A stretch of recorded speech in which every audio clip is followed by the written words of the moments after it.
Huwag ka mag-alala, Tore, kasi matagal ko na talaga gusto makabugbog ng unggoy. Kung gusto mo lang talaga ng suntukan, bakit kailangan mo pa ng charity?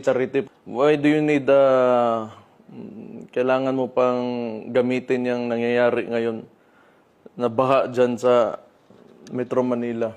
If you're really serious about this, kung gusto mo yung charity na yan, and you've laid some conditions, then let me lay my own conditions for the event. Kung serious ka talaga, ha? These are my conditions. Pakiusapan mo yung amo mo na presidente and let it come out of his mouth that all elected officials should undergo a hair follicle drug test.